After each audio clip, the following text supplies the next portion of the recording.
بسم اللہ الرحمن الرحیم۔ السلام علیکم ورحمۃ اللہ وبرکاتہ۔ بسم اللہ والحمد للہ والصلاة والسلام علی رسول اللہ وعلی آلہ وصحبہ ومن والہ وبعد۔ آج 11 فروری 2024 جامع مسجد اہل حدیث وانمباڑی میں صوبائی جمعیت اہل حدیث تمل ناڈو اور پانڈیچری کے ناظم محترم فضیلت الشیخ عبدالواحد مدنی حفظہ اللہ کی سرپرستی میں آپ کے بیچ یہاں آج کے اس سالانہ اجتماع میں پروگرام میں آنے کا شرف حاصل ہوا ہے۔ اس موقع پر پروگرام کا آغاز ہونے سے پہلے صبح کے سیشن میں جو سوالات کی چھوٹی سی مجلس منعقد کی گئی ہے، اس میں اللہ تعالیٰ کی مدد مانگتے ہوئے اس کی توفیق کا سوال کرتے ہوئے سوالات کے جوابات دیے جائیں گے۔ سوالات کے جوابات کے سلسلے میں آپ جانتے ہیں کہ اہل سنت والجماعت کا، سلف امت کا، منہج اہل حدیث کا اصول یہ ہے کہ سوالات کے جوابات کتاب و سنت اور سلف امت کے منہج کی روشنی میں دیے جائیں۔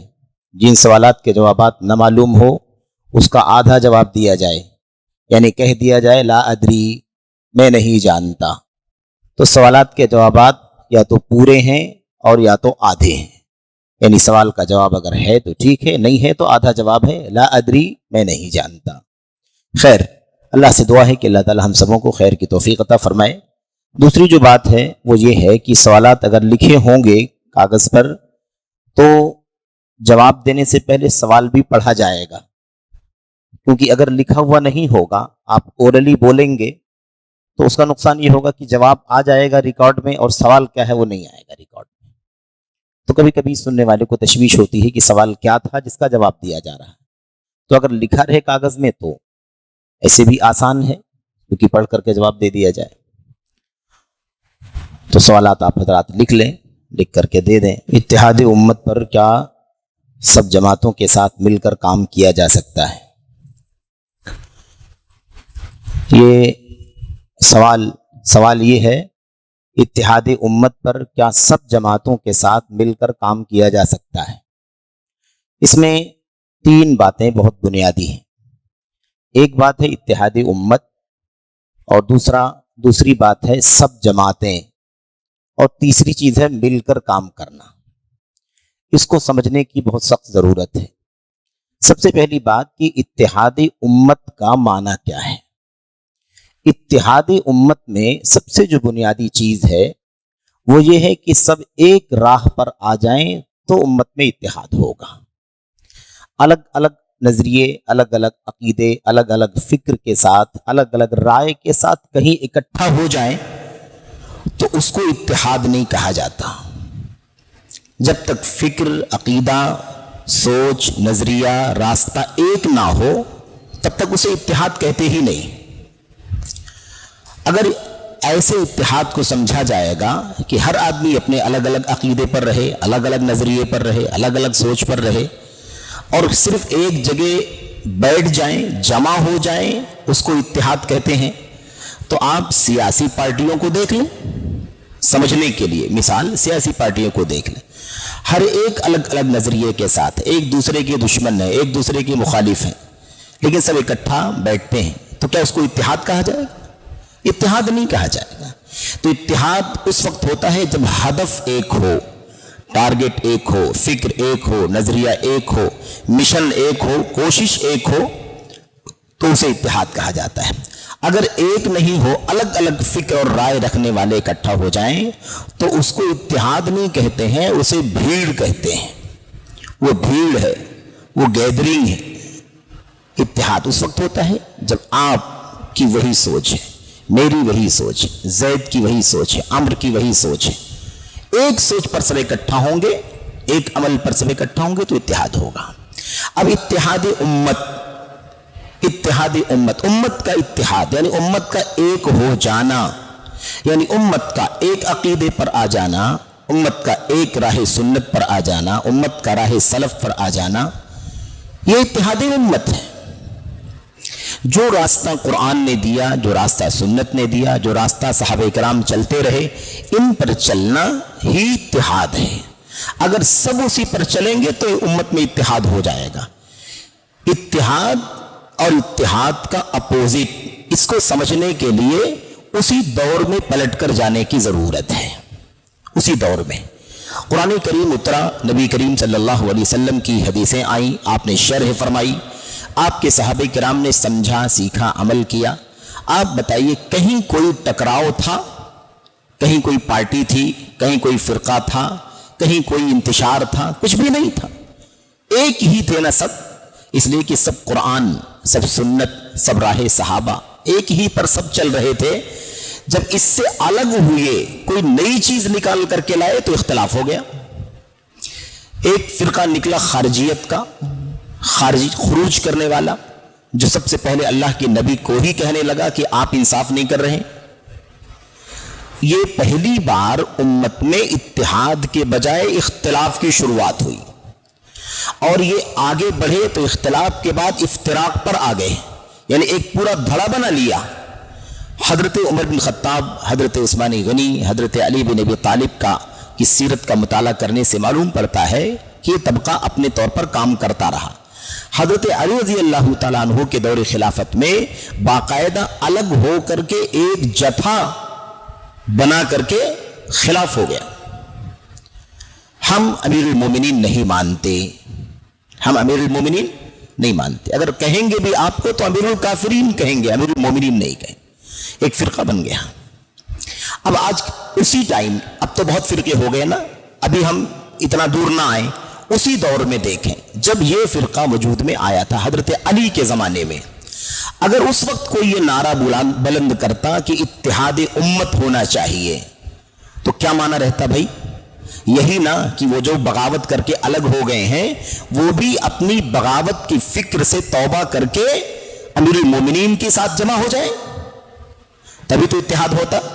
اگر وہ اپنی خارجیت کی فکر لے کر کے حضرت علی کے پاس بیٹھ بھی جاتے، فکر نہیں بدلتے، تو کیا اتحاد ہوتا؟ اتحاد نہیں ہوتا. تو اتحاد صرف بھیڑ لگانے کا نام نہیں ہے، اتحاد نام ہے اس اصل مشن پر اکٹھا ہونے کا. یہ ایک غلط فہمی ہے. اتحاد، اجتماعیت، اتفاق، ان الفاظ کو سمجھنے میں کبھی کبھی گڑبڑی کر جاتے ہیں ہم. مسئلہ یہ ہے کہ اتحاد کا معنی ہوتا ہے حق پر ایک ہو جانا. سب آؤ اسی حق پر، میں بھی آؤں، آپ بھی آئیں، آپ بھی آئیں، آپ بھی آئیں. میری کوئی اور فکر ہے، میں اس کو چھوڑ کر اسی پر آ جاؤں جس پر قرآن ہے، نبی کے صحابہ ہیں، صحابہ اللہ کے نبی کی حدیثیں ہیں. آپ کی کوئی فکر آپ بھی چھوڑ کر اسی پر آ جائیں. تیسرے کی کوئی فکر وہ بھی چھوڑ کر کے آ جائے، چوتھی کی کوئی فکر وہ بھی چھوڑ کر کے آ جائے. جب سب اپنا اپنا چھوڑیں گے، اسی اصل راستے پر اکٹھا ہوں گے جو قرآن کا، سنت کا، صحابہ کا راستہ ہے، تو اتحاد ہو جائے گا. لیکن ہم اپنی راہ نہ بدلیں، خارجی خارجی رہے، رافضی رافضی رہے، صوفی صوفی رہے، بدعتی بدعتی رہے، قبر پرست قبر پرست رہے، عقل پرست اعتزالی معتزلی اپنی راہ پر چلتا رہے، صحابہ کو گالی دینے والا گالی دیتا رہے، نبی کی تنقیص کرنے والا تنقیص کرتا رہے، قرآن کریم میں کیڑے نکالنے والا کیڑے نکالتا رہے. لیکن ہم اکٹھا بیٹھ جائیں، ایک مجلس میں، ایک ہال میں گیدر ہو جائیں، تو کیا اتحاد ہو جائے گا؟ نہیں. یہ سمجھنا، تو اتحاد امت کا معنی سمجھنا ہے پہلے. دوسرا ہے کیا؟ جماعتوں کے ساتھ. اسلام میں جماعتیں ہے ہی نہیں. جماعت اسلام میں کیا ہے؟ جماعتیں نہیں ہیں، جماعت. ایک ہی جماعت اسلام کے اندر ہے، اس اصل راستے پر چلنے والی جو قرآن کا راستہ ہے، سنت کا راستہ ہے، صحابہ کا راستہ ہے. اس راستے پر جو چل رہا ہے نا، وہی جماعت. اس راستے سے ہٹنے والا میجورٹی میں ہو، مائنورٹی میں ہو، کم ہو، زیادہ ہو، عرب میں ہو، نان عرب میں ہو، وہ کبھی بھی جماعت نہیں کہلائے گا. اس حق پر جمنے والوں کو جماعت کہا جاتا ہے، چاہے وہ ایک ہی کیوں نہ ہو. اس کی ایک مثال میں آپ کو دیتا ہوں. آپ کا یہ شہر وارمباڑی ہے، یہ مسجد آپ کے یہاں پرسوں سے موجود ہے. اگر مسلمان سب نماز پڑھتے ہیں اس مسجد کے اندر، ٹھیک ہے، تو الحمدللہ سب نمازی ہیں، نماز پڑھ رہے ہیں. لیکن فرض کرو کہ اس میں نماز پڑھنے والے صرف اور صرف پورے شہر کے 100 لوگ ہیں، اور بقیہ 900 لوگ، 1000 لوگ اگر رہتے ہیں تو 900 لوگ نماز نہیں پڑھتے ہیں، تو بڑی تعداد نماز نہ پڑھنے والوں کی ہے اور 10% نماز پڑھنے والوں کی ہے، تو کیا 10% کو جماعت کہا جائے گا یا 90% کو جماعت کہا جائے گا؟ 90% لوگ نماز نہیں پڑھ رہے ہیں اور 10% لوگ نماز پڑھ رہے ہیں، یہ اتنے ہیں اور وہ اتنے ہیں، جماعت یہ چھوٹی والی ہے کہ جماعت تو بڑی والی ہے؟ بڑی تعداد کو جماعت نہیں کہتے ہیں، حق پر رہنے والوں کو جماعت کہتے ہیں۔ وہ 100 لوگ 10% وہ جماعت ہیں اور وہ 90% لوگ جو نماز نہیں پڑھتے وہ جماعت سے نکلے ہوئے ہیں۔ سمجھ گئے کہ نہیں سمجھ گئے؟ تو جماعت نام ہے حق پر جمنے کا، تو حق پر جمنے والے وہ جماعت ہیں، چاہے وہ تھوڑے ہوں زیادہ ہوں۔ عبداللہ ابن عباس، عبداللہ ابن مسعود رضی اللہ تعالیٰ عنہ نے کہا تھا اپنے شاگرد سے، الجماعت ما وافق الحق ولو كنت وحدک، جماعت وہ ہے جو حق کا ساتھ دے، جو حق پر جمی رہے، حق کے موافق ہو، ولو كنت وحدک، چاہے تم اکیلے کیوں نہ ہو۔ تو گیدرنگ، بڑی تعداد، میجورٹی زیادہ نہیں دیکھا جائے گا، یہ دیکھا جائے گا حق پر کون ہے، جو حق پر ہے وہ جماعت۔ تو یہی آپ سمجھ لیں، تو جماعت کس کا نام ہے؟ حق پر جمنے والوں کو جماعت کہا جاتا ہے۔ جو حق پر نہیں ہے وہ جماعت نہیں ہے، چاہے کتنی بھی بڑی تعداد میں ہو۔ اسی لیے شیخ ربیع بن ہادی بن عمیر المدخلی حافظہ اللہ نے، شفاہ اللہ نے ایک مستقل رسالہ لکھا ہے اس موضوع پر، مستقل رسالہ۔ اس رسالے کا نام ہے جماعت واحدۃ لا جماعات، جماعت واحدۃ لا جماعات وصراط واحد لا اشارات۔ معنی کیا ہے؟ ایک جماعت ہے، بہت ساری جماعتیں نہیں ہیں، ایک جماعت ہے، بہت ساری جماعتیں نہیں ہیں۔ وصراط واحد لا اشارات، اور صراط مستقیم، راہ مستقیم، راہ عدل و انصاف، راہ توحید و سنت، راہ سلف ایک ہے، لا اشارات، 10 نہیں ہے۔ ٹھیک ہے نا؟ تو اللہ تعالیٰ کی کتاب میں، نبی کی سنت میں اس مسئلے کو بار بار جگہ جگہ سمجھایا گیا۔ یہ مختصر بات ہے کہ اصل میں جماعتوں کا تصور اسلام میں نہیں ہے، اسلام میں جماعت کا تصور ہے۔ اب ہم لوگ جو بات چیت میں کہتے ہیں یہ جماعت، یہ جماعت، یہ جماعت، یہ جماعت، جبکہ وہ سلف امت کی راہ سے ہٹی ہوئی ہے، ٹھیک ہے، خارجی ہیں، رافضی ہیں، صوفی ہیں، عقلانی ہے نا، وغیرہ جو بھی ہیں، وہ ہماری اور آپ کی اردو زبان میں جماعت کا لفظ استعمال ہو جاتا ہے کسی بھی سوسائٹی پر، کسی بھی کمیونٹی پر، کسی بھی فرقے پر، کسی بھی ٹولی پر، کسی بھی گروہ پر، اس لیے ہم جماعت کہہ دیتے ہیں، ورنہ اصل میں جماعت شریعت کی اصطلاح میں جماعت ایک ہی ہے جو حق پر چلے، جو حق پر نہیں چلتی ہے وہ جماعت کہلاتی نہیں ہے۔ تیسری جو بات تھی مل کر کام کرنے کی، تو اب مسئلہ یہ ہے کہ جماعت وہ ہے جو حق پر چلے، اور جو حق پر نہ چلے وہ جماعت نہیں ہے، تو حق ناحق کے ساتھ کیسے مل کر کام کر سکتا ہے؟ حق ناحق کے ساتھ کیسے مل کر کے کام کر سکتا ہے؟ اس کی مثال یہ ہے کہ آپ توحید کے دائی ہیں، آپ سنت کے دائی ہیں، آپ راہ سلف صحابہ کرام تابعین و خیر القرون کے مشن کے دائی ہیں۔ ایک دوسرا ہے وہ کہتا ہے میں یہ سب نہیں دیکھتا، قرآن کی آیت ٹھیک ہے میں اپنی عقل سے سمجھتا ہوں، یہ حدیث ہے اللہ کے نبی کی، میں اس کو اپنی عقل سے سمجھتا ہوں، میری سمجھ میں اگر آئے گی تو مان لوں گا، نہیں سمجھ میں آئے گی نہیں مانوں گا۔ آپ بتائیے اس کے ساتھ آپ مل کر کیسے کام کریں گے؟ بتائیے آپ کیسے کام کریں گے؟ یہ بہت بنیادی مسئلہ ہے۔ اور جماعتوں کا جو مسئلہ ہے، جماعتوں کا جو جھگڑا ہے، یہ جھگڑا اصولی جھگڑا ہے، اس میں کوئی جھگڑا نہیں ہے۔ نماز کے مسائل، روزے کے مسائل، نکاح و طلاق کے مسائل، بہت سارے مسائل ہیں جو اجتہادی ہیں، جس میں صریح دلیلیں نہیں ہیں، ایک سے زیادہ قول ہو سکتا ہے، ایک سے زیادہ رائے ہو سکتی ہے، اس میں کوئی مسئلہ نہیں ہے۔ اجتہادی مسئلے میں آپ کا اجتہاد کچھ اور ہے، میرا اجتہاد کچھ اور ہے، فلاں امام کا اجتہاد کچھ اور ہے، فلاں عالم کا اجتہاد کچھ اور ہے، کوئی حرج نہیں ہے۔ اس اختلاف کی بنیاد پر فرقہ بندی، ٹکڑے نہیں ہوتے۔ یہ معاملہ کہاں کا ہے؟ یہ معاملہ جڑوں کا ہے، اصولوں کا ہے، فاؤنڈیشن کا ہے، بنیاد کا ہے، اس لیے یہ معاملہ بڑا ہی حساس ہے، بڑا ہی خطرناک ہے۔ تو کبھی بھی حق اور باطل کے ساتھ تال میل نہیں ہو سکتا۔ آپ توحید کی دعوت دیں گے، وہ قبر پرستی کی دعوت دے گا، آپ سنت کے سامنے اپنی عقل کو حقیر سمجھو. صحابہ نے کیا کہا, سلف نے کیا کہا, اتہموا الرأی فی الدین, دین میں عقل کو, لاجک کو متہم کرو. اور وہ رائے کی دعوت دے گا, اپنی عقل کی دعوت دے گا, آپ سنت کی دعوت دیں گے. تو دونوں میں کیسے ساتھ مل کے دعوت کا کام کیسے کر پائیں گے بتائیے؟ تو یہ پاسبل ہی نہیں ہے. دونوں میں سے ایک ہوگا, یا تو وہ ہٹ جائے آپ دعوت دے, یا آپ ہٹ جائے وہ دعوت دے.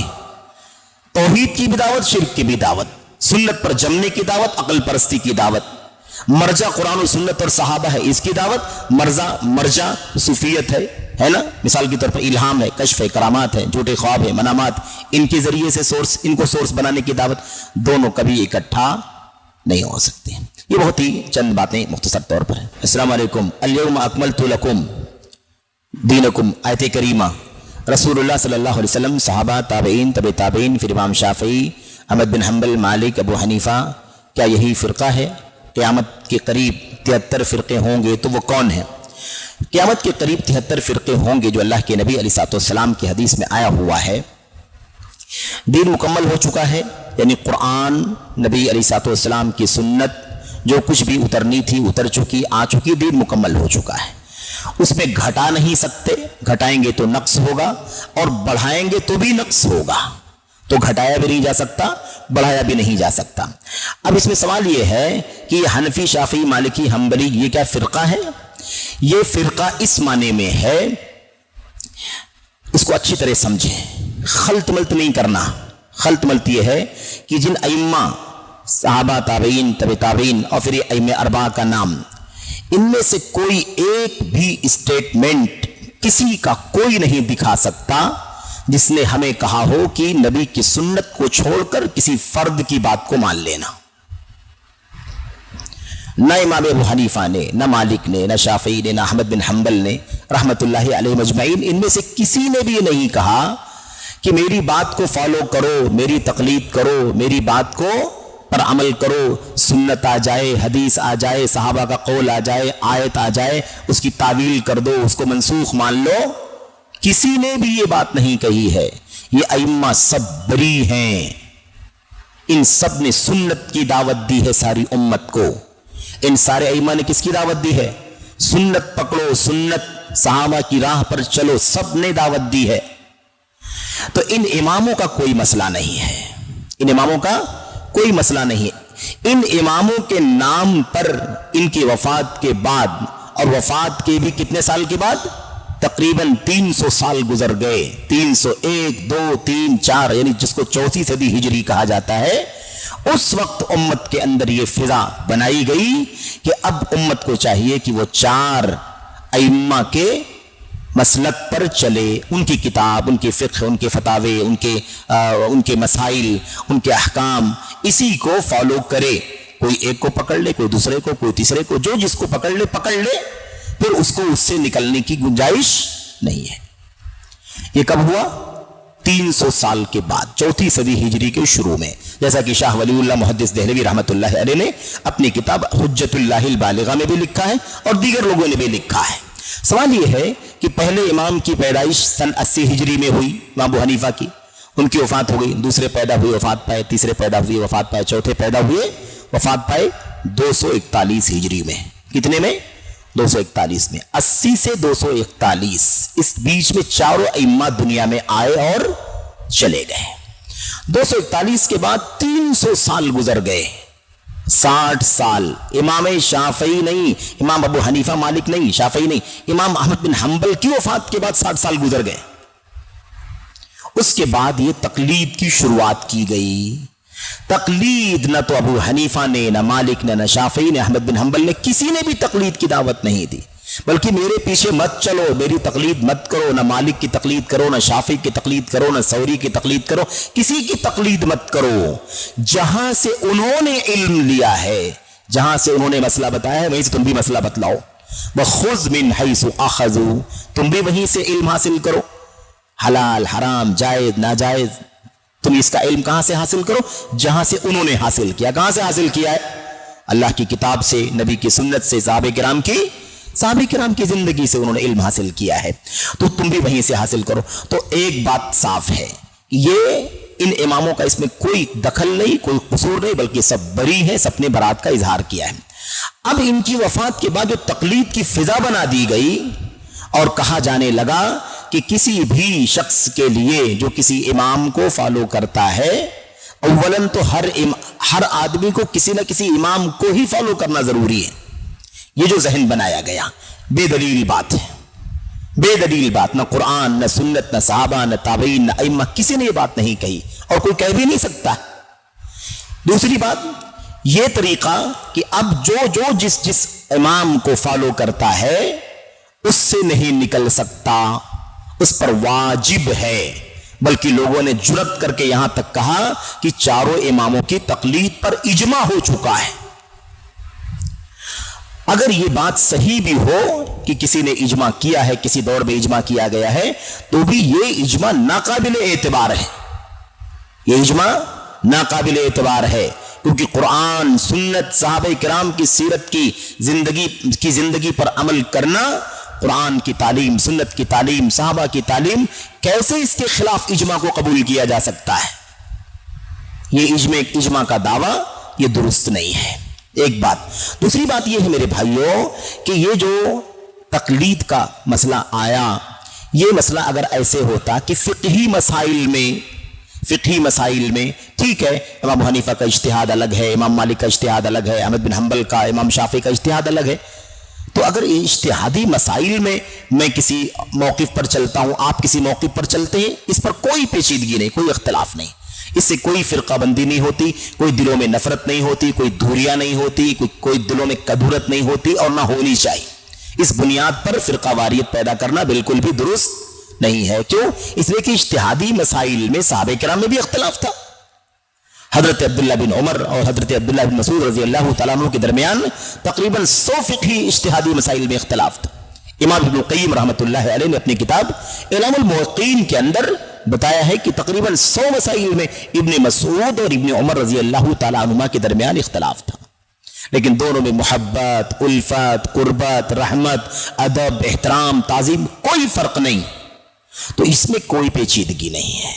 لیکن مسئلہ یہ ہے کہ امام ابو حنیفہ، مالک، شافعی، احمد بن حنبل کے نام سے اس طرح سے جڑ جانا کہ حدیث آئے کوئی اعتبار نہیں، قرآن کی آیت آئے کوئی اعتبار نہیں، صحابہ کرام کا عمل آئے، ان کا قول آئے، فقہ آئے، کوئی اعتبار نہیں۔ یہ چیز یقیناً سنت سے باہر نکلنے والی ہے۔ یہ کیا ہے؟ سنت سے باہر نکلنے والی ہے۔ سارے اماموں نے یہ قول، سارے اماموں کا ہے، اذا صح الحدیث فهو مذہبی، جب حدیث صحیح ہو، یعنی صحیح حدیث تمہیں مل جائے، جو حدیث ملے وہ صحیح ہو، تو وہی میرا مسلک ہے، وہی میرا سٹینڈ ہے، وہی میرا مسئلہ ہے۔ یہ سارے اماموں کی تعلیم ہے۔ سوال یہ پیدا ہوتا ہے کہ بعض لوگ کھڑے ہوئے اور کہتے ہیں کہ میں جب تک زندہ تھا تب تک حنفی تھا اور مروں گا تو بھی حنفیت پر مروں گا۔ کوئی کہتا ہے جب تک میں زندہ ہوں میں امام مالک کو اپنا امام مانتا تھا اور مروں گا تو وصیت کر کے جاؤں گا کہ سارے لوگ مالکی بن جانا۔ کوئی شافعی کہتا ہے کہ میں جب تک زندہ ہوں شافعی ہوں اور مروں گا تو وصیت کر کے جاتا ہوں کہ ان یتشفعوا، سب کے سب شافعی ہو جائیں۔ میں جب تک زندہ ہوں حنبلی ہوں اور میں جب مروں گا تو وصیت کر کے جاؤں گا ہر آدمی، تمام لوگوں کے لیے ان یتحنبلوا، کہ سب کے سب حنبلی ہو جائیں۔ یہ کہاں کی تعلیم ہے بتائیے آپ؟ کوئی کھڑا ہوتا ہے اور کوئی کہتا ہے کہ ہر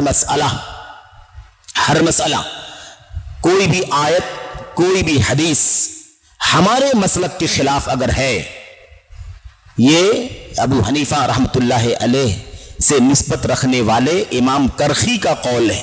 امام کرخی نے کہیں، یہ اصول الشاشی کے اندر ان کی جو کتاب ہے اس کے اندر یہ کتاب، اصول الکرخی نام کی جو کتاب ہے اس کتاب کے اندر یہ بات موجود ہے، کل آیت او حدیث تخالف مذہبنا فهو اما مؤول و اما منسوخ، کوئی بھی آیت، کوئی بھی حدیث جو ہمارے مسلک کے خلاف ہے، یا تو وہ آیت اس کی تعویل کی جائے گی، یا وہ حدیث اس کی تعویل کی جائے گی، یا وہ آیت منسوخ مانی جائے گی، یا وہ حدیث منسوخ مانی جائے۔ یعنی آیت کی تعویل کریں گے، حدیث کی تعویل کریں گے، آیت کو منسوخ مانیں گے، حدیث کو منسوخ مانیں گے، لیکن ہمارے مسلک کے خلاف کسی آیت کو، حدیث کو اوپر نہیں لایا جائے گا۔ آپ بتائیے کتنی خطرناک بات ہے یہ؟ یا ایسے ہی فلعنت ربنا اعداد رمل علی من رد قول ابی حنیفہ، جو ابو حنیفہ رحمت اللہ علیہ کا قول رد کر دے، اس کے اوپر زمین کے ریت کے ذروں کے برابر لعنت۔ اس طرح کی باتیں کہنے والے۔ اور ہم نے بھی کہیں ذکر بھی کیا تھا کہ جلالین جو تفسیر کی مختصر تفسیر کی کتاب ہے، امام جلال الدین محلی اور جلال الدین سیوطی رحمت اللہ علیہما کی کتاب ہے، 15 پارہ دونوں نے کیا ہے اس کی تفسیر۔ اس کتاب پر حاشیہ لگانے والا ایک مالکی مسلک کا ایک عالم اس کتاب کے اندر لکھتا ہے کہ چاروں مسلک میں سے کسی مسلک میں رہنا واجب ہے، چاہے وہ قرآن کے خلاف ہو، چاہے وہ سنت کے خلاف ہو، چاہے وہ صحابہ کے خلاف جائے، اس لیے کہ چاروں مسلک سے باہر نکلنا یہ کفر ہے دین کے اندر۔ استغفر اللہ۔ برداشت کریں گے آپ اس کو؟ اگر یہ فرقہ نہیں ہے، یہ جو بات چل رہی ہے آپ کے سامنے، اگر یہ فرقہ نہیں ہے تو پھر دنیا میں کوئی فرقہ نہیں ہے۔ سمجھ رہے ہیں نا؟ یہ اصل میں سمجھنے کی بات ہے۔ ورنہ جو فقہ کے اجتہادی مسائل ہیں نا اماموں کے بیچ میں، اس پر کوئی نہیں کہتا کہ یہ فرقہ ہے، یہ غلط ہے، یہ اجتہادی مسائل ہیں، ہر زمانے میں رہے۔ تو یہ جو کہہ رہے ہیں نا کیا یہ 73 فرقے ہیں؟ 73 فرقوں کے بارے میں اللہ کے نبی جو بیان فرمایا ہے وہ یہی فرمایا ہے کہ 73 فرقوں میں سے 72 جہنم میں جائیں گے، ایک جنت میں جائے گا۔ جو 72 جہنم میں جائیں گے اس کے بارے میں اللہ کے نبی نے کہا بھی نہیں ہے اور اس کا یہ معنی بھی نہیں ہے کہ وہ جہنم میں جائیں گے تو ہمیشہ ہمیش کے لیے چلے جائیں گے۔ نہیں، ایسا نہیں ہے کہ اس میں ہمیشہ ہمیش کے لیے جہنمی ہو جائیں گے۔ ہر ایک اپنے اپنے انحراف، اپنی اپنی ضلالت، اپنی اپنی حق سے دوری کے اعتبار سے جہنم کا مستحق ہوگا، اس کی سزا بھگتے گا اور پھر باہر نکالا جائے گا۔ اگر کسی کا انحراف، کسی کی گمراہی ایسی ہوگی کہ وہ کفر تک پہنچ جائے تو کفر تک پہنچنے کی جو سزا جہنم میں ملتی ہے ہمیشہ ہمیش والی، وہ ہمیشہ ہمیش والی سزا ملے گی اسے۔ لیکن ایسا نہیں ہے کہ 72 کے 72 فرقے ہمیشہ کے لیے جہنمی ہیں، ایسی کوئی بات نہیں ہے۔ یعنی وہ جہنم میں سزا پائیں گے، جہنم میں سزا پائیں گے ضلالت کے اعتبار سے، گمراہی کے اعتبار سے، اور پھر سزا بھگتنے کے بعد باہر نکلیں گے۔ اگر کسی کی گمراہی کفر کی حد تک پہنچ جائے گی تو وہ ہمیشہ ہمیش کے لیے جہنمی ہو جائے۔ یہ ہے اس کا مختصر طور پر تذکرہ۔ بسم اللہ الرحمن الرحیم۔ کیا کہا؟ السلام علیکم جماعت اہل حدیث اور جمعیت اہل حدیث کا فرق سمجھائیں۔ اچھا سوال ہے، اور بہت سارے شبہات، بہت سارے کنفیوژن، اس طرح کی باتیں لوگ کہہ کر کے پھیلاتے بھی ہیں۔ اس کی وضاحت یہ ہے کہ دیکھیے جماعت جو اہل حدیث ہے، یہ جماعت اہل حدیث تو اس وقت سے ہے جب سے اسلام ہے، جب سے حدیث ہے نبی کریم صلی اللہ علیہ وسلم کی۔ جماعت اہل حدیث کب سے ہے؟ جب سے اسلام ہے، جب سے قرآن ہے، جب سے نبی کی حدیث ہے، جب سے نبی کا فرمان ہے۔ غار حرا میں جو پہلی وحی آئی تھی نا، اقرأ بسم ربک الذی خلق، وہی سے اہل حدیث ہیں۔ کیونکہ حدیث کا معنی ہے قرآن بھی اور حدیث بھی، حدیث کا معنی ہے قرآن بھی اور حدیث بھی۔ اللہ تعالیٰ قرآن کریم میں فرماتا ہے اللہ نزل احسن الحدیث، اللہ تعالیٰ نے سب سے بہترین حدیث اتاری۔ کیا ہے وہ؟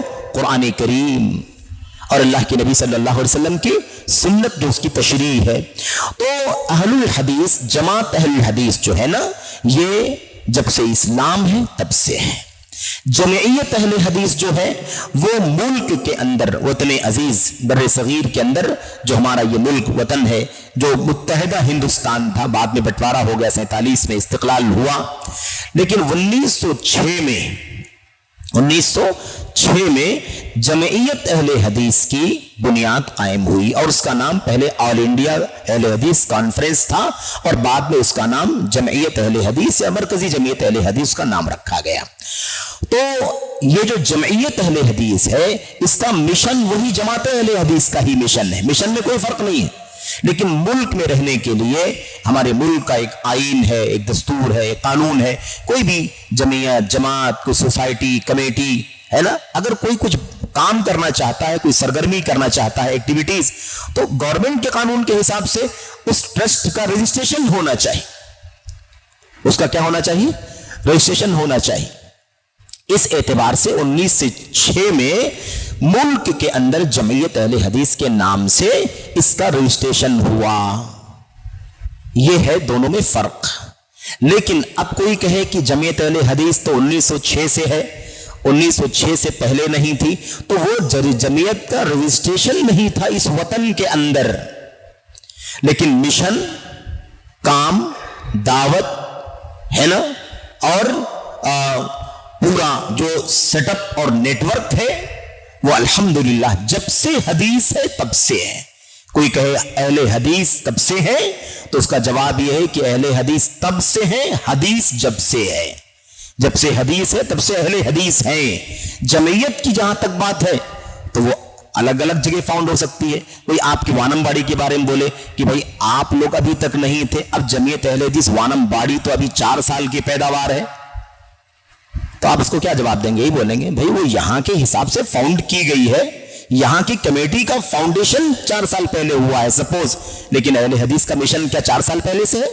زمانے سے ہے, عرصے سے ہے, جب سے اللہ کے نبی علیہ السلام کو بھیجا گیا تب سے یہ مشن. تو یہ فرق ہے جمعیت اہل حدیث اور جماعت اہل حدیث میں. اچھا, اسی لیے بہت سارے لوگ کہتے ہیں کہ بھئی یہ آپ تو ابھی آپ کو 100 سال نہیں ہوئے, آپ کو 150 سال نہیں ہوئے, 150 سال پہلے آپ کی کوئی قبر نہیں ملے گی, آپ کی کوئی مسجد نہیں ملے گی. تو ان بھائیوں کو سمجھانا ہے پیار سے. دیکھو ایسا نہیں ہے کہ کوئی آدمی آپ سے نفرت ہی کرتا ہے, آدمی کو علم نہیں ہوتا ہے, اور آدمی جس چیز کو نہیں جانتا ہے اس سے نفرت ہی کرتا ہے. جس چیز کا علم نہیں ہوتا اس سے آدمی کیا کرتا ہے؟ نفرت کرتا ہے, اسے اجنبیت محسوس کرتا ہے. تو ایسے بھائیوں کو پیار سے سمجھانا ہے کہ دیکھو جماعت اہل حدیث ایک مشن ہے, قرآن کا, سنت کا, صحابہ کرام کا مشن ہے. اہل حدیث نام یہ نیا نام نہیں ہے, یہ خیر القرون کا نام ہے. صحابہ کے بیچ میں حدیث کا, اصحاب حدیث کا, صاحب حدیث کا لفظ موجود ہے.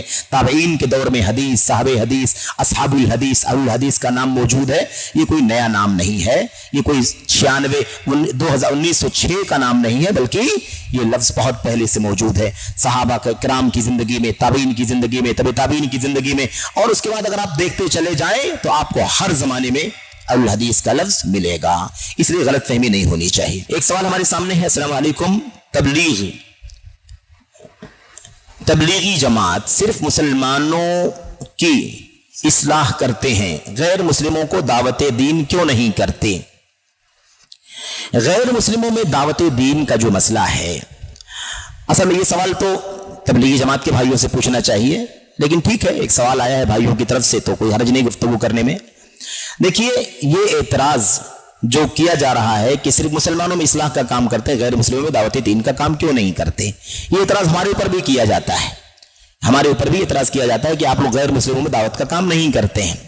میں آپ کو ایک بات سمجھانا چاہتا ہوں, غیر مسلموں میں دعوت کا کام کرنے سے کسی کو انکار نہیں ہے. ملک, حالات, سیاست, نظام, سسٹم, ان تمام چیزوں کو مد نظر رکھنا, کیونکہ ہم ملک وطن ہندوستان میں رہتے ہیں جہاں کا ایک نظام ہے جو سیکولر نظام ہے, لیکن ہمارے لیے بہت ساری مشکلات بھی ہوتی ہیں, دشواریاں بھی ہوتی ہیں. ایک بات. دوسری چیز یہ ہے غیر مسلموں میں کام کرنا, مسلمانوں میں کام کرنا, اس کو ذرا باریکی سے سمجھیں. ایک شخص کلمہ گو ہے, کلمہ پڑھتا ہے, قرآن, سنت, قبلہ, کعبہ, نماز, مسجد کا نام لیتا ہے, لیکن اس کے عقیدے میں بگاڑ ہے. اس کے عقیدے میں کیا ہے؟ بگاڑ ہے. اس کے یہاں شرک ہے, قبر پرستی ہے, اولیاء پرستی ہے, غیر اللہ سے استمداد ہے, مزارات پر جانا ہے, اولاد کا سوال کرنا ہے, بیماری سے شفا یابی کا سوال کرنا ہے. یہ عقیدے کا فساد ہے, منہج کا فساد ہے. وہ سنت اور صحابہ کی راہ پر نہیں ہے, وہ خارجیت کی طرف جا رہا ہے, وہ رافضیت کی فکر رکھتا ہے, وہ علم سے, علماء سے دشمنی رکھتا ہے, وہ صحابہ کرام کے خلاف بدزبانی کرتا ہے. یہ مسلمان ہے, اسلام کے نام لینے والے کے یہاں یہ سب موجود ہے.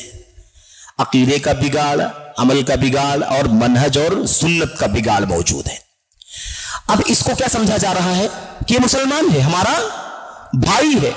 سوال یہ ہے کہ کیا اسلام کا یہ نام لینے والا ہمارا بھائی اس شرک کے ساتھ جنت میں جائے گا؟ کیا بدعقیدگی کے ساتھ, قبر پرستی کے ساتھ جنت میں جائے گا؟ خطرناک ہے کہ نہیں خطرناک ہے؟ اگر عقیدے کے علاوہ اگر منہج کا فساد ہے تو کیا وہ جہنم کی آگ میں ڈالا نہیں جائے گا؟ اس کو سزا نہیں ملے گی؟ تو مسئلہ یہ ہے کہ ہمارا جو سرمایہ ہے، جو مسلمان مانا جاتا ہے، جو ہماری پراپرٹی ہے، ہم اپنی پراپرٹی کو سنبھالیں، اس کو سیکیور کریں، اس کو بچائیں، یہ پہلے ضروری ہے، یا اس کو سنبھالنے کی کوشش کریں جو ابھی اپنا نہیں ہے اس کو اپنا بنانے کی ضرورت ہے؟ بات سمجھ رہے کہ نہیں سمجھ رہے ہیں؟ بھی غیر مسلم جو ہیں ابھی اسلام نہیں لائے، ٹھیک ہے، ہم ان کو دعوت دے رہے ہیں، وہ مانیں گے نہیں مانیں گے یہ تو ایک بات کا مسئلہ ہے اللہ کی توفیق اور ہدایت کے اعتبار سے، لیکن یہ تو مسئلہ ہے کہ ہمارا بھائی جو مسلمان ہے، ہمارا بھائی سگا بھائی بھی ہو سکتا ہے، ہمارا اسلام کا کلمے کا بھائی بھی ہو سکتا ہے، لیکن اس کے یہاں شرک ہے، اس کے ہاں کفر ہے، اس کے ہاں بدعقیدگی ہے۔ آپ بتائیے کہ جس کو ہم سمجھتے ہیں کہ مسلمان ہے اور وہ خود اپنے آپ کو سمجھتا ہے کہ میں مسلمان ہوں، جنت میں جاؤں گا، لیکن اس کے عقیدے کے اندر بگاڑ ہے، اس عقیدے کی بگاڑ کے ساتھ وہ جہنم میں جلے گا۔ تو اپنے سرمایہ کو سنبھالنا پہلے ضروری ہے کہ دوسری پراپرٹی کو لانے کی ضرورت ہے۔ نیا انکم کریں پہلے یہ ضروری ہے کہ اپنی انکم کو سنبھالیں اور اس کو سیکیور کریں، یہ ضروری ہے۔ بات سمجھ رہے کہ نہیں سمجھ رہے ہیں؟ تو اصل میں یہ سب سے پہلا مسئلہ ہے کہ پہلے اپنوں کو تو سنبھالو، ہمارے اپنے قبر پرستی پیر پرستی کر رہے ہیں، شرک و کفر میں مبتلا ہو رہے ہیں۔ بتائیے ابھی تازہ واقعہ ہے نا ملک کا، تازہ ملک کے حالات کے اندر آپ جانتے ہیں نا، یعنی حالت یہ ہو گئی اسلام کے نام لیواؤں کی، بعض چند نام لیواؤں کی حالت یہ ہو گئی کہ وہ یہاں تک کہنے لگے کہ ہمارے باپ دادا 6 پشت 7 پشت 8 پشت اوپر ہے نا، اوپر جد اعلیٰ، وہاں ہم جاتے ہیں تو ہمارے ماں باپ، ہمارے دادا پردادا اوپر جو ہیں وہ تو سب غیر مسلم تھے، ہم تو ریورٹ ہوئے ہیں، یعنی مسلمان ہوئے ہیں، تھے نہیں مسلمان ہوئے ہیں۔ تو اگر آج بھی ہم کو پھر اگر پلٹ کر کے کفر و شرک کی طرف جانے کی نوبت آ جائی تو کیوں نہیں چلے جائیں گے؟ چلے جائیں گے، کیونکہ ہمارے پاس پورا شجرہ لکھا ہوا ہے۔ اور معاف کرنا میرے بھائیوں، آپ اگر وہ بیان سنیں گے، وہ پوری بستی کے لوگ اکٹھا ہو کر کے 70 سال 75 سال 60 سال 50 سال 40 سال، بہت زیادہ عمر کے لوگوں سے لے کر کے درمیانی عمر نوجوانوں تک بڑی تعداد میں موجود ہیں، پوری بستی کئی گاؤں کے لوگ موجود ہیں، اور میڈیا کو بیان دیتے ہیں کہ ہمارے پاس یہ پورا شجرہ لکھا ہوا ہے، یہ سب سارے غیر مسلم 7-8 پشتوں کے بعد اسلامی نام عبداللہ، عبد الرحمن، عبد الکریم، عبد الغفار، یہ 600 سال کے بعد بدلا، 500 سال کے بعد بدلا۔ اس سے کلیئر ہے کہ ہمارے باپ دادا نان مسلم تھے۔ اس لیے اگر آج ہماری اس بستی میں کوئی پھر سے ہم کو آئے اور اگر دیوی دیوتاؤں کی پوجا کرنے کی دعوت دے تو ہم کو پلٹنے میں کوئی دیر نہیں لگے گی۔ یہ حالت کس کی ہے؟ لا الہ الا اللہ محمد رسول اللہ کے پڑھنے والوں کی، داڑھی چہرے پر سجی ہوئی ہے، مسجدیں موجود ہیں، 5 وقتہ نماز بھی پڑھتے ہیں، روزہ بھی رکھتے ہیں، حج و زکات بھی کرتے ہیں۔ آپ بتائیے ان کو سنبھالنا پہلے ضروری ہے یا کنکر شنکر کے پجاریوں کو اسلام کی دعوت دے کر کے لانے پہ انرجی لگانے کی ضرورت ہے، جس میں بہت سارے مشکلات بھی ہیں، بہت سارے اندیشے بھی ہیں، بہت سارے قانونی پیچیدگیاں بھی ہیں؟ سمجھ رہے ہیں نا؟ اس لیے یہ مسئلہ سمجھنے کی ضرورت ہے۔ تو خیر ہمیں اس سے انکار نہیں ہے، بلا شبہ غیر مسلموں کو دعوت دینی چاہیے، لیکن غیر مسلموں کو دعوت دینے کے سلسلے میں جو ملک کے آئین اور قانون میں پیچیدگیاں ہیں، مشکلات ہیں، اس کو سامنے رکھنا ضروری ہے۔ اور وہ تو مشکل ہے، جتنا مشکل آسان لگے اتنا کر سکتے ہیں تو قانون کے حساب سے اسلام کو نقصان نہ پہنچے، مسلمانوں کو نقصان نہ پہنچے، اسلام کے ساتھ کوئی چیز نہ جوڑ دی جائے، فتنے نہ آ جائیں، آزمائشیں نہ آ جائیں، اس سے بچتے ہوئے اگر آپ کر سکتے ہیں تو کریں۔ لیکن فتنہ مول لے لیں، فتنہ آ جائے، آزمائش میں آپ پڑ جائیں اور آپ کی اپنوں کے بیچ کی دعوت متاثر ہو جائے تو ایسا کام کرنے کی ضرورت نہیں۔ ان کو سمجھاؤ جو مسلمان کلمہ پڑھ کے قبر پر جاتے ہیں، کلمہ پڑھ کر کے بزرگوں کے سامنے جاتے ہیں، ان کو صحیح اسلام، صحیح توحید، ایمان، توحید خالص، اللہ کی خالص بندگی، عبادت، یہ بتانے کے سمجھانے کی ضرورت ہے۔ یہ پہلے نمبر پر ضروری ہے میرے بھائیوں، کیونکہ وہ کلمہ پڑھ کے جہنم میں ہمارا بھائی جا رہا ہے، پہلے اس کو بچانا ضروری ہے۔ قبر پرستی، السلام علیکم، قبر پرستی شرک ہے، معلوم ہو کر بھی علماء دین کیوں ملوث ہیں؟ قبر پرستی شرک ہے، اس میں کوئی شک نہیں ہے، قبر پرستی شرک ہے، اس میں کوئی شک نہیں ہے۔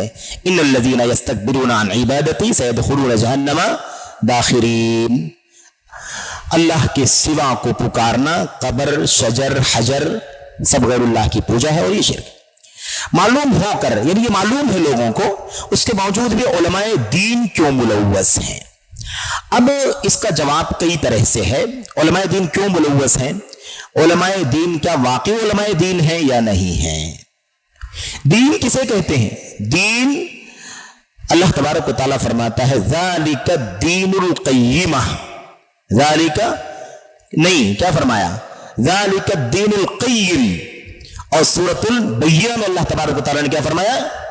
وذالک دین القیمہ۔ دین سورہ زمر میں اللہ نے فرمایا مخلصا لہ الدین، مخلصا لہ دینی، میرے دین کو خالص کرنا، دین کو خالص کرنا۔ دین کا معنی یہاں کیا ہے؟ دین کا معنی یہاں عبادت ہے، عبادت کو خالص کرنا، توحید کو خالص کرنا، اللہ تبارک و تعالیٰ کی سچی وحدانیت کو اللہ کے لیے خالص کرنا، یہ دین ہے۔ کیا ان علماء کو صحیح معنوں میں اللہ تبارک و تعالیٰ کی توحید کا پتہ ہے؟ جن لوگوں کے بارے میں آپ یہ پوچھ رہے ہیں میرے بھائی، آپ ان کی دعوتی، تعلیمی اور آج کل تصنیفات، تالیفات کے ساتھ ساتھ میڈیا، ان پورے کا سروے کر کے آپ دیکھ لیں، آپ کو ہر طرح کے مسائل پر کتابیں ملیں گی، لٹریچر ملے گا، ایکٹیویٹیز ملیں گی، سرگرمیاں ملیں گی۔ اگر آپ کو کوئی تعلیم، کوئی دعوت، کوئی سلیبس، کوئی نصاب، کوئی کتاب، لٹریچر اگر نہیں ملے گی تو آپ کو توحید الہ پر نہیں ملے گی، توحید الہ پر نہیں ملے گی۔ اور یہ موضوع، یہ موقع اس کا نہیں ہے کہ تفصیل میں جائیں، ورنہ اس میں کوئی شک نہیں ہے کہ ایسے بہت سارے فرقوں کے علماء ہیں جن کے عقائد میں یقیناً شرک موجود ہے، قبر پرستی موجود ہے، قبروں پر جا کر کے مراقبہ کرنے والے واقعات کھلم کھلا کتابوں کے اندر موجود ہیں، قدیم بھی اور قریب بھی، ماضی قریب کے اندر بھی، جو ابھی جلدی چند سالوں پہلے وفات پانے والے چند علماء ہیں، ایسے لوگوں کے یہاں بھی اگر آپ ان کی سیرت کو پڑھیں تو آپ کو ملے گا کہ وہ رائے پور میں کسی بزرگ کی قبر پر جا کر کے مراقبہ کیا کرتے تھے، کشف ہوتا تھا اور وہاں سے فیض حاصل کرتے تھے۔ اور بہرحال یہ تو بہت معروف موضوع ہے میرے بھائیوں کہ بہت سارے علماء کہ یہاں شرک اور قبر پرستی موجود ہے۔ تو اس کی وجہ یہی ہے کہ وہ صحیح معنوں میں توحید کا علم نہیں رکھتے ہیں، صحیح معنوں میں توحید خالص کا علم نہیں رکھتے۔